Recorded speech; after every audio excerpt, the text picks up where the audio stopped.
Hello students, welcome back to UKB chemistry. और आज के इस वीडियो में हम देखने वाले हैं osmosis and osmotic pressure. Osmosis को अगर आप देखेंगे सर, तो यहाँ आपको एक वर्ड से पाला पड़ेगा, सेमी परमेबल मेम्ब्रेन से। और ये सेमी परमेबल मेम्ब्रेन क्या होता है, पहले हम इसी को चेक कर लेते हैं। तो चेक कर लेते हैं सर, सेमी परमेबल मेम्ब्रेन। देखिए, यहाँ सेमी का मीनिंग है पार्शियल रूप से। अगर कोई पार्शियली काम करता है तो आप उसको सेमी बोलते हैं। और मेम्ब्रेन का मतलब है परमेबल का मतलब है एक्रोस हो जाना, है ना, पास थ्रू करना या पार हो जाना सर। आप इसको क्या बोलेंगे, परमेबल। ठीक है। देखिए, सेम फिनोमेना, कुछ ऐसा ही फिनोमेना आपको कहाँ दिख रहा है, चाय की छन्नी में। ये क्या कर रही है, केवल कुछ पार्टिकल को जो आपके पास लिक्विड फॉर्म है उनको नीचे जाने दे रहा है, और जो इन इसके अंदर जो पोर्स है ना, इन पोर्स से बड़े जो पार्टिकल हैं उन पार्टिकल को इसने ऊपर रोक दिया। सेम फिल्ट्रेशन में होता है, जो इस फिल्टर पेपर के पोर्स से छोटे पार्टिकल हैं वो चले गए नीचे, और जो बड़े पार्टिकल हैं उनको कहाँ रोक दिया इसने, ऊपर। कुछ ऐसा ही काम करते हैं हमारे सेमी परमेबल मेम्ब्रेन। इनके अंदर भी पोर्स होते हैं। जैसे पोर्स आपको कहाँ दिखे, छन्नी में। सेम पोर्स किस में होते हैं, फिल्टर पेपर में। और सेम पोर्स आपके किसके अंदर होते हैं, इन सेमी परमेबल मेम्ब्रेन में। एग्जाम्पल के लिए आपने पर्चमेंट मेम्ब्रेन और पर्चमेंट पेपर ले रखा है, ये पिग्स ब्लेडर होता है। इनके अंदर भी बहुत बारीक बारीक पोर्स होते हैं, टिनिएस्ट साइज के, स्मॉल साइज के, बहुत स्मॉल साइज के, टिनिएस्ट साइज के पोर्स होते हैं। क्लियर है। अब इसके अंदर जो ये टिनिएस्ट साइज के पोर होंगे, मैं इनको टिनिएस्ट साइज नाम दे देता हूँ। टिनिएस्ट साइज के जो पोर्स होंगे इसमें, ये सिर्फ सॉल्वेंट के पार्टिकल को अलाउ करता है। ये सिर्फ सॉल्वेंट को अलाउ करता है कि ये इससे क्या हो जाएं, एक्रोस हो जाएं, इससे पार चले जाएं। जबकि सॉल्यूट के पार्टिकल को ये अलाउ नहीं करता है। सॉल्यूट के पार्टिकल को ये अलाउ नहीं करता है। ठीक है। तो ऐसी मेम्ब्रेन जो कुछ ही पार्टिकल्स को अलाउ करता है, जो सेलेक्टिव होते हैं, इसीलिए इसको सेलेक्टिव परमेबल मेम्ब्रेन भी कहा गया है। तो सेमी परमेबल मेम्ब्रेन क्या होती है, सेलेक्टिव होती है। ये सिर्फ सॉल्वेंट को अलाउ करता है कि केवल सॉल्वेंट नीचे जा सकता है, सारे सॉल्यूट कहाँ रुक जाएंगे, ऊपर। तो अगर आपको इस पर्चमेंट पेपर के पार जाना है तो आपके पार्टिकल के साइज छोटे होने चाहिए। तो आपको सिर्फ कौन हो सकता है, सॉल्वेंट। क्लियर है। सिंथेटिकली आप इसको बना सकते हैं। इसके लिए बस आप एक सिलेंडर शेप में किसी मेटल का वो कंटेनर बना देते हैं और इसमें पोर्स कर देते हैं। अब ये पोर्स बड़े छोटे होते हैं, तो आप क्या करते हैं, इसमें कॉपर फेरोसाइनाइड का क्या कर देते हैं, एक लेयर लगा देते हैं, जिसकी वजह से इनके जो पोर्स होते हैं ये बहुत छोटे साइज के हो जाते हैं। इनका साइज भी अब कैसा हो जाएगा, टिनिएस्ट साइज के हो जाएंगे, जिसकी वजह से सिर्फ सॉल्वेंट के पार्टिकल इसको क्या कर सकते हैं, पार कर सकते हैं। क्लियर है। केवल सॉल्वेंट के पार्टिकल को पार कर सकते हैं। तो इस तरीके से सिंथेटिकली आप क्या बना सकते हैं, सेमी परमेबल मेम्ब्रेन बना सकते हैं। अब आप एसपीएम समझ गए, अब समझते हैं ऑस्मोसिस को। अब आप जान चुके हैं कि एसपीएम क्या होता है। दूसरी एक और बात आपको बता देता हूँ कि हमारे नेचर का भी नेचर होता है कि वो इक्विलिब्रियम में रहना पसंद करता है, ताकि उसको कोई भी चीज़ ना गेन करनी पड़े ना लूज करनी पड़े। क्लियर है। तो इसी इक्विलिब्रियम में जाने का एक और प्रोसेस है, जिसको हम बोलते हैं ऑस्मोसिस। तो ऑस्मोसिस होने का रीज़न ही यही है कि हमारा सिस्टम इक्विलिब्रियम में जाना चाहता है। तो एग्जाम्पल लेते हैं, ये वर्ड आप याद रखिएगा। एग्जाम्पल, यहाँ आपको कंटेनर दिख रहा होगा। इस कंटेनर में मैंने दो टाइप के सॉल्यूशन ले रखे हैं। कंटेनर के इस साइड हमने ले लिया है सॉल्वेंट हम ले लेते हैं H2O। और इस साइड हमने जो सॉल्यूशन ले रखा है, इस सॉल्यूशन में हमने H2O के साथ क्या मिक्स कर दिया है, NaCl। क्लियर है। मैं बोल सकता हूँ कि ये वाला सॉल्यूशन मेरा कंसंट्रेटेड सॉल्यूशन है और ये वाला सॉल्यूशन मेरा कैसा है, डाइल्यूटेड। अब ये दोनों चीजें आप समझते होंगे, नहीं समझते होंगे तो आई बटन पे आप देख लीजिएगा। अब इस डाइल्यूट और इस कंसंट्रेटेड सॉल्यूशन के बीच में, सॉल्वेंट और सॉल्यूशन के बीच में मैंने क्या लगा दिया, एक सेमी परमेबल मेम्ब्रेन। अब जैसे ही आप सेमी परमेबल मेम्ब्रेन लगाते हैं, तो हमारा जो सॉल्वेंट है, आप जानते हैं अब एसपीएम क्या कर सकता है, सिर्फ सॉल्वेंट के मॉलिक्यूल को अलाउ कर सकता है। तो हमारा सॉल्वेंट, क्योंकि इधर देखिए, इधर चेक कीजिए, इधर कंसंट्रेशन ज़्यादा है, तो हमारे वाटर का अमाउंट इधर क्या है, वाटर का अमाउंट है कम, और इधर वाटर का अमाउंट क्या है, ज़्यादा। अगर आप सिर्फ वाटर के कंडीशन में बोलें तो इधर वाटर का कंसंट्रेशन ज़्यादा है और इधर वाटर का कंसंट्रेशन कम है। तो ये वाटर चाहेगा, ये पानी चाहता है, ये H2O चाहता है कि मेरा कंसंट्रेशन दोनों तरफ क्या हो जाए, इक्विलिब्रियम में आ जाए। इधर भी उतना ही वाटर हो और इधर भी क्या हो, सेम वाटर का कंसंट्रेशन क्या हो, सेम। तो क्योंकि इधर वाटर का कंसंट्रेशन कम है, वाटर का लेवल कम है, इसलिए यहाँ का पानी चाहता है कि मैं इधर चला जाऊँ। तो हमारा वाटर इस सेमी परमिएबल मेम्ब्रेन के थ्रू इस साइड आना शुरू कर देता है। क्लियर है। अब वाटर के मॉलिक्यूल किधर आ जाएंगे, सॉल्यूशन की ओर आना शुरू कर देंगे। क्लियर है। तो हमारे सॉल्वेंट का एसपीएम के थ्रू सॉल्यूशन की ओर आना ही क्या कहलाता है, ऑस्मोसिस। क्लियर है, बात समझ रहे हैं। वाटर का कंसंट्रेशन इधर कम है, ज़्यादा है, और वाटर का कंसंट्रेशन इधर क्या है, कम। वाटर कहाँ जाना चाहेगा, इक्विलिब्रियम में, इसलिए हमारा वाटर इधर से कहाँ आता है, सॉल्यूशन की ओर। क्लियर है, जिसकी वजह से अब इधर वाटर का अमाउंट क्या होगा, बढ़ना शुरू हो जाएगा, और इधर वाटर का अमाउंट क्या हो जाएगा, कम। कुछ इस तरीके का कंडीशन आपको मिल जाएगा। अब जो वाटर का अमाउंट है, वाटर का अमाउंट दोनों साइड क्या हो जाएगा, इक्वल, जब तक ये इक्विलिब्रियम में नहीं गया। जब तक सर ये कहाँ नहीं गया, इक्विलिब्रियम में नहीं गया, तब तक हमारा वाटर लगातार इधर से इधर आता रहेगा, और जैसे ही इक्विलिब्रियम में जाएगा, हमारा वाटर का इधर उधर जाना क्या हो जाएगा, बंद। क्लियर है। तो वाटर का सेमी परमिएबल मेम्ब्रेन के थ्रू सॉल्यूशन की ओर जाना क्या कहलाया, ऑस्मोसिस। या वाटर को एज अ सॉल्वेंट लो, तो सॉल्वेंट का सॉल्यूशन की ओर जाना as through semi permeable membrane क्या कहलाता है, ऑस्मोसिस। क्लियर है। ऑस्मोसिस के कुछ एग्जाम्पल हम देख लेते हैं। ये आपको कुछ एग्जाम्पल दिख रहे होंगे ऑस्मोसिस के। जब आप आलमंड को वाटर में डालते हैं तो ये क्या हो जाते हैं सर, वाटर कहाँ चला जाता है, आलमंड के अंदर, यानी लोअर कंसंट्रेशन से कहाँ जाता है, हायर कंसंट्रेशन की ओर। सेम हमारे ट्री भी वाटर का एब्जॉर्प्शन ऐसे ही करते हैं। यहाँ चेक कीजिए, जैसे ही आपने स्ट्रॉबेरी को कट किया और इसके ऊपर किसको डाला, सॉल्ट को डाला, तो सॉल्ट ने इसके बाहर सॉल्यूशन बना दिया। अब बाहर का सॉल्यूशन कैसा है सर, हाई कंसंट्रेशन वाला है, और अंदर से वाटर कहाँ गया, बाहर। जब आप बहुत ज़्यादा पानी में काम करते हैं तो आपके हाथों की जो आउटर लेयर होती है वो क्या हो जाती है, डिज़ोल्व हो जाती है, आपके हाथ से हट जाती है, और आपके हाथ के अंदर से वाटर बाहर आना शुरू कर देता है, यानी ऑस्मोसिस होना शुरू कर देता है। तो आपके हाथ कुछ इस तरीके के हो जाते हैं। पिकल्स आपने बहुत बनाए होंगे, तो ज़रा चेक कीजिए, जब आपने इस आम को, मैंगो को काटा था तो ये बड़ा सुंदर लग रहा था, लेकिन जैसे ही आपने इसको सॉल्यूशन में डाला, नमक और तेल के सॉल्यूशन में, तो इसके अंदर का सारा वाटर कहाँ आ गया, बाहर, और आपका आम कुछ इस तरीके से सिकुड़ गया। इस एग को देखिए सर, जब आप एग को क्या करते हैं, HCl या H2SO4 में डालते हैं, तो इसके बाहर का जो कवर होता है कैल्शियम कार्बोनेट का, ये डिसॉल्व हो जाता है, कुछ इस तरीके का एग आपको मिलता है। लेकिन जब आप इसको डिस्टिल वाटर में डालते हैं तो ये एग क्या होता है, फूल जाता है और बड़ा हो जाता है। और जब आप इस एग को शुगर सॉल्यूशन में डालते हैं तो इसकी कंडीशन कुछ ऐसी हो जाती है। तो रीज़न, जब आपने इसको शुगर सॉल्यूशन में डाला तो ये क्या था, हायर कंसंट्रेशन वाला सॉल्यूशन था। सॉल्यूशन कैसा था, हायर वाला, तो वाटर लोअर से हायर गया।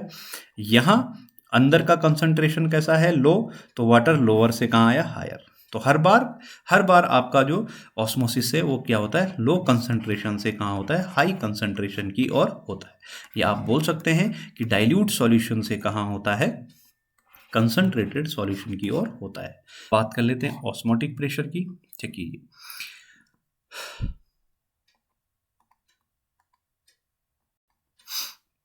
तो ऑस्मोटिक प्रेशर को देखते हैं सर। देखिए, आपने क्या बोला था, ये आपको हमने बता दिया, ये सेमी परमिएबल मेम्ब्रेन है, सॉल्वेंट यहाँ से यहाँ की ओर गति करेगा, जिसकी वजह से यहाँ क्या होगा, ऑस्मोसिस का प्रोसेस होगा थ्रू सेमी परमिएबल मेम्ब्रेन। ये हमेशा लो कंसंट्रेशन से हाई कंसंट्रेशन की ओर जाने वाला है, यानी सॉल्वेंट टू सॉल्यूशन की ओर जाएगा। मतलब धीरे धीरे यहाँ सॉल्वेंट क्या होगा, इंक्रीज होगा। पर क्या हो अगर हम यहाँ से इस प्रेशर को क्या कर दें, इंक्रीज कर दें, हम प्रेशर इस पे इंक्रीज करते हैं। प्रेशर इंक्रीज करेंगे तो जो ये हमारा पिस्टन है, ये पिस्टन कहाँ जाएगी, नीचे, और पिस्टन यहाँ खिसक जाएगी, यहाँ पहुँच जाएगी। जैसे ही पिस्टन यहाँ पहुँचेगी तो ये पिस्टन एक प्रेशर लगाने वाली है, किस पे, इस सॉल्यूशन पे। क्लियर है, ये पिस्टन इस सॉल्यूशन पे एक प्रेशर लगाने वाली है, जिसकी वजह से ये आने वाला जो सॉल्वेंट का मॉलिक्यूल था, अब ये इधर नहीं आ पाता है, क्योंकि ऊपर से क्या लग रहा है, प्रेशर। तो सॉल्वेंट यहाँ अपनी जगह रह जाएगा और सॉल्यूशन अपनी जगह, यानी वापस यहाँ क्या स्टेब्लिश्ड हो जाएगा, इक्विलिब्रियम। अब ये जबरदस्ती वाला इक्विलिब्रियम है, डायनामिक इक्विलिब्रियम नहीं है। क्लियर है। अब आपने यहाँ जबरदस्ती इक्विलिब्रियम स्टेब्लिश कर दिया, यानी आपने इस ऑस्मोसिस होने से रोक लिया।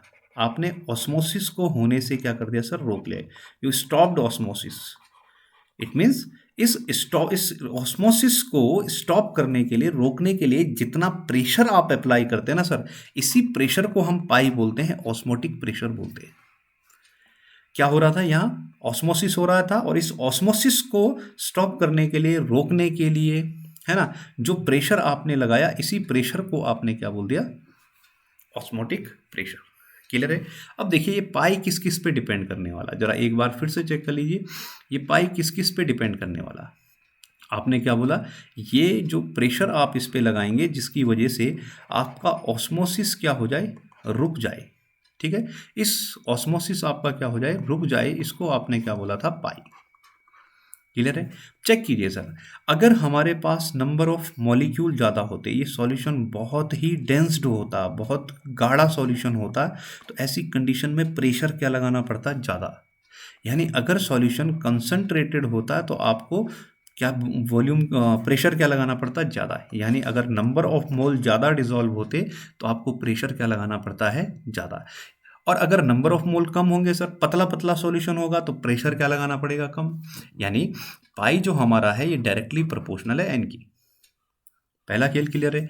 दूसरा देखिए, अभी वॉल्यूम इतना है, अगर ये वॉल्यूम बढ़ेगा तो आपके पिस्टन को कहाँ जाना पड़ेगा, ऊपर। और अगर पिस्टन नीचे को आए तो आपको वॉल्यूम को क्या होना पड़ेगा, कम, है ना। यानी प्रेशर बढ़ने पे वॉल्यूम कम होता है और वॉल्यूम बढ़ने पे प्रेशर कम होता है। यानी जो ये पाई है हमारा, ये इनडायरेक्टली प्रोपोर्शनल है वॉल्यूम की। क्लियर है। दूसरा देखिए, अगर आप यहाँ टेम्परेचर इंक्रीज करते हैं, टेम्परेचर इंक्रीज करने पर क्या होगा, पार्टिकल मोशन करने लग जाएंगे, मूवमेंट हो जाएगा, काइनेटिक एनर्जी बढ़ जाएगी, और ये प्रेशर, इस पिस्टन को क्या लगा देंगे, प्रेशर लगाएंगे, पिस्टन कहाँ चला जाएगा, ऊपर। पिस्टन कहाँ चला जाएगा, ऊपर। क्लियर है। यानी जब टेम्परेचर बढ़ेगा तो आपको ज़्यादा प्रेशर लगाना पड़ेगा, जब टेम्परेचर बढ़ेगा तो आपको प्रेशर क्या लगाना पड़ेगा, ज़्यादा। और टेम्परेचर घटेगा तो प्रेशर भी क्या लगाना पड़ेगा, कम। यानी आप बोल सकते हैं ये पाई जो है ये डायरेक्टली प्रोपोर्शनल है, ठीक है। और ये आप चार्ल्स के लॉ से समझ चुके हैं, अकॉर्डिंग टू चार्ल्स लॉ यही था। यानी आप बोल सकते हैं कि जो ये पाई हमारा है ये डायरेक्टली प्रोपोर्शनल है एन के, 1/v के और टी के। यानी पाई डायरेक्टली प्रोपोर्शनल है n/v और टी के। अब यहाँ प्रोपोर्शनैलिटी का साइन हटाना पड़ेगा सर, तो पाई इक्वल हो जाएगा किसके, n/v r टी के। क्लियर है। अब हमने पहले पढ़ चुके हैं कि क्वालिटेटिव प्रॉपर्टी का यूज करते हैं हम मोलर मास को कैलकुलेट करने के लिए। तो यहाँ पाई इक्वल टू हमारा किसके हो जाएगा, जरा चेक कीजिए, W2/m2/v इंटू आर टी। यहाँ से आप किसको कैलकुलेट कर सकते हैं, मोलर मास को। या n/v को आप कंसंट्रेशन भी बोलते हैं, तो पाई किसके इक्वल हो जाएगा, आपके CRT के। इस तरीके से आप यहाँ से क्या कर सकते हैं, फॉर्मूला डेरिवेट कर सकते हैं। तो ये तो था सर आपका ऑस्मोटिक प्रेशर। मीन्स इस ऑस्मोसिस को रोकने के लिए जितना प्रेशर आप अप्लाई करते हैं उसी प्रेशर को आप क्या बोलते हैं, ऑस्मोटिक प्रेशर। क्लियर है। अभी हम देखते हैं ऑस्मोटिक प्रेशर को मेजर करने के लिए एक और तरीका हमारे पास है जो बहुत फेमस तरीका है, तो उसको तो बात कर लेते हैं बर्कले हार्टले मेथड की, जो आपके ऑस्मोटिक प्रेशर को मेजर करने के लिए एक बहुत ही इंपॉर्टेंट मेथड है। क्लियर है। ये स्ट्रक्चर आपको दिख रहा है, कुछ इस तरीके का आपको बना लेना है। ये इसके अंदर का ट्यूब है, देखिए सर ये कुछ इस तरीके से होगा, दो कंटेनर, दो सिलेंडर आपने ले लेने हैं। दोनों सिलेंडर आपको कुछ इस तरीके से, एक सिलेंडर के अंदर आपको क्या रख देना है, दूसरा सिलेंडर रख देना है। और इस सिलेंडर के बाहर से आपको लगा लेना है एक पोर्सिलिन ट्यूब, जिसमें आपने लगा रखा होगा कॉपर फेरोसाइनाइड। तो ये वाला जो आपको सेंटर वाला सिलेंडर दिख रहा है, ये है अंदर वाला सिलेंडर, इसमें आपको भर लेना है सॉल्वेंट। और फिर बाहर वाले सिलेंडर में आपको भर लेना है सॉल्यूशन। और इन दोनों के सेंटर में आपको लगा लेनी है क्या, अपनी सेमी परमिएबल मेम्ब्रेन, कौन सी, कॉपर फेरोसाइनाइड की। ये आपकी क्या है, SPM semi permeable membrane. Clear है। अब देखिए सर, जैसे जैसे आप सॉल्वेंट यहाँ से ऐड कर दे जाएंगे, ये सॉल्वेंट जाएगा अपने इस कंटेनर में, और इस कंटेनर भरते भरते ये कहाँ आ जाएगा, इस कैपिलरी ट्यूब में। और कैपिलरी ट्यूब यहाँ तक क्या हो जाएगी, फिल। जैसे ही ये कैपिलरी ट्यूब यहाँ तक, इस लेवल तक जाएगी, आपका सॉल्वेंट अब इस SPM के थ्रू कहाँ जाना शुरू कर देगा, सॉल्यूशन में। सॉल्वेंट SPM के थ्रू कहाँ जाना शुरू कर देगा, सॉल्यूशन में। क्लियर है। अब जैसे जैसे सॉल्वेंट इस सॉल्यूशन में जाना शुरू करेगा, इस कैपिलरी ट्यूब का जो लेवल है वो धीरे धीरे क्या हो जाएगा, कम। यहाँ से अब सॉल्वेंट डालना आपने क्या कर देना है, क्लोज। अब सारा सॉल्वेंट कहाँ जा रहा होगा, सॉल्यूशन में, तो कैपिलरी ट्यूब्स धीरे धीरे लेवल कहाँ आ जाएगा, नीचे। अब उसी समय आप यहाँ से लगाएंगे एक प्रेशर, यानी कि ऑस्मोटिक प्रेशर, और जैसे जैसे आप ऑस्मोटिक प्रेशर को यहाँ से इंक्रीज करते जाएंगे वैसे वैसे सॉल्वेंट इस सॉल्यूशन से वापस कहाँ आ जाएगा, अपने सॉल्वेंट में, है ना, सॉल्यूशन से कहाँ आ जाएगा, वापस इस कंटेनर में जहाँ ऑलरेडी था। अब जैसे जैसे सॉल्वेंट इस कंटेनर में आएगा वैसे वैसे इस कैपिलरी ट्यूब का वापस लेवल क्या हो जाएगा, हाई। और जैसे ही इसका लेवल वापस अपने पुराने लेवल पे आएगा उसी समय आप इस प्रेशर गेज पे इसको रिकॉर्ड कर लेंगे, और जो वैल्यू आपकी आएगी उसी को आप क्या नाम दे देंगे, ऑस्मोटिक प्रेशर। तो इस तरीके से आप क्या कर लेते हैं, बकले हार्टले मेथड से अपने प्रेशर को मेजर कर लेते हैं। क्लियर है, सिंपल। जितना प्रेशर लगाने से आपका सॉल्वेंट वापस अपने पुराने लेवल पे आ रहा है उसी को आपने क्या बोला, ऑस्मोटिक प्रेशर। क्लियर है। अब ये ऑस्मोटिक प्रेशर भी आपके 3 टाइप के होते हैं। एक को आप बोलते हैं आइसोटोनिक प्रेशर, ऑस्मोटिक प्रेशर, एक को आप बोल सकते हैं हाइपोटोनिक, और एक को आप क्या नाम दे देंगे, हाइपरटोनिक। क्लियर है, इतना क्लियर है। अब आपने जब 2 सॉल्यूशन लिए थे ए और बी, अगर इन दोनों का पाई 1 और पाई 2 अगर क्या है, इक्वल, दोनों का ऑस्मोटिक प्रेशर इक्वल है तो आइसोटोनिक सॉल्यूशन। और अगर एक का ऑस्मोटिक प्रेशर है ज़्यादा और एक का ऑस्मोटिक प्रेशर क्या है, कम, तो ऐसे केस में जिसका ऑस्मोटिक प्रेशर ज़्यादा होता है उसको आप हाइपोटोनिक, और जिसका कम होता है उसको क्या बोल देते हैं, हाइपोटोनिक सॉल्यूशन। क्लियर है। अगला पार्ट है हमारा रिवर्स ऑस्मोसिस, इसको समझ लेते हैं सर। देखिए, ऑस्मोसिस आप जानते थे, ऑस्मोसिस किसको बोलते हैं, सॉल्वेंट के मॉलिक्यूल का कहाँ जाना, सॉल्यूशन की ओर जाना, यानी लोअर कंसंट्रेशन से हायर कंसंट्रेशन की ओर जाना। क्लियर है, यानी डाइल्यूट सॉल्यूशन से कहाँ जाना, कंसंट्रेटेड सॉल्यूशन की ओर जाना। अब ये ऑस्मोसिस को रिवर्स कर देना है सर, उल्टा कर देना है, ये सारे प्रोसेस आपके क्या हो जाएंगे, उल्टे। अब आपका सॉल्यूशन से वाटर जाएगा किधर, सॉल्वेंट की तरफ। वापस जाना तो सर सॉल्वेंट नहीं है, क्योंकि सेमी परमिएबल मेम्ब्रेन से सिर्फ कौन जाएगा, सॉल्वेंट। तो पहले सॉल्वेंट से सॉल्यूशन पे जा रहा था, अब सॉल्वेंट सॉल्यूशन से सॉल्वेंट की ओर जाएगा। और अब ये हायर कंसंट्रेशन से कहाँ जाएगा, लोअर कंसंट्रेशन की ओर जाएगा, यानी कंसंट्रेटेड सॉल्यूशन से कहाँ जाएगा, डाइल्यूटेड सॉल्यूशन की ओर। क्लियर करते हैं कैसे। देखिए सर, ये मेरा प्योर वाटर है और यहाँ हमने सी वाटर डाल रखा है, मतलब आपने यहाँ ले रखा है सॉल्यूशन। जैसे जैसे आप प्रेशर इंक्रीज करेंगे, प्रेशर इंक्रीज करते जाएंगे तो इस पूरे सॉल्यूशन पे प्रेशर आएगा, पूरे सॉल्यूशन पे प्रेशर आएगा तो जो सॉल्यूशन होगा वो इस सेमी परमिएबल मेम्ब्रेन से पार जाने की कोशिश करेगा, इसके अक्रॉस होना चाहेगा, इससे पास थ्रू होना चाहेगा, है ना। तो अब इससे अक्रॉस जाना है तो केवल कौन जा सकता है, सॉल्वेंट, केवल कौन जा सकता है, सॉल्वेंट। तो जब आप हाई प्रेशर यहाँ से अप्लाई करेंगे तो जो सॉल्वेंट के पार्टिकल होते हैं वो यहाँ से कहाँ आ जाते हैं, बाहर, सेमी परमिएबल मेम्ब्रेन से किधर आ जाते हैं, प्योर वाटर की तरफ, है ना। तो जो जहां पहले प्योर वाटर से कहा जा रहा था सॉल्यूशन की ओर, वहां अब ऑस्मोसिस कहाँ हो रहा है, सॉल्यूशन से प्योर वाटर की ओर, इसलिए इसको हमने क्या बोला, रिवर्स ऑस्मोसिस। इन शॉर्ट इसको आरओ कहा जाता है। घर में आप पानी को प्योरीफाई करने के लिए, वाटर को प्योरीफाई करने के लिए आजकल आरओ यूवी टेक्निक का यूज करते हैं। तो ये आरओ कुछ नहीं है, रिवर्स ऑस्मोसिस है। यहाँ आपका वो डर्टी वाटर रहता है, जो मिनरल वाटर या जो भी डर्ट वाला वाटर होता है वो इसके अंदर डाल देते हैं, और फिर हाई प्रेशर पे इसको क्या किया जाता है, हाई प्रेशर अप्लाई किया जाता है, तो जो डर्ट रहती है वो ऊपर ही रह जाती है और आपका प्योर वाटर कहाँ जाता है, नीचे। क्लियर है। तो इस तरीके से हम किसका यूज करते हैं, रिवर्स ऑस्मोसिस का। तो एक एग्जांपल हम देख लेते हैं, और एग्जांपल हमारे पास है, what will be the osmotic pressure of decimolar solution of sucrose at 300 kelvin. Easy सा न्यूमेरिकल है लेकिन थोड़ा सा ट्रिकी है, क्योंकि यहाँ क्या दे रखा है आपको, डेसीमोलर सॉल्यूशन। देखिए, ऑस्मोटिक प्रेशर को आप कैलकुलेट कैसे करेंगे, pi equal to C R T से। इसी फॉर्मूले को आप ऐसे लिख सकते हैं, pi equal to N upon V R T. ये सब बातें हम कर चुके हैं। Number of moles present in 1 litre solution, इसी को हमने क्या बोला था, मोलेरिटी, और यहाँ आपको मोलर सॉल्यूशन दे रखा है, यानी मोलेरिटी दे रखी है। चेक कीजिए, आपको दे रखा है डेसीमोलर सॉल्यूशन, और डेसीमोलर सॉल्यूशन का मीनिंग है कि आपके पास 1/10 मोलर सॉल्यूशन दे रखा है, यानी 0.1 मोल्स आपके प्रेजेंट हैं किसमें, पर लीटर सॉल्यूशन में। ये क्लियर कीजिए। तो वॉल्यूम एक 1 लीटर दे रखा है और मोल्स आपको कितने दे रखे हैं, 0.1। तो एन आपको गिवन है 0.1, वॉल्यूम आपको गिवन है 1 लीटर। आप डायरेक्ट यही वैल्यू रख सकते हैं, नो प्रॉब्लम।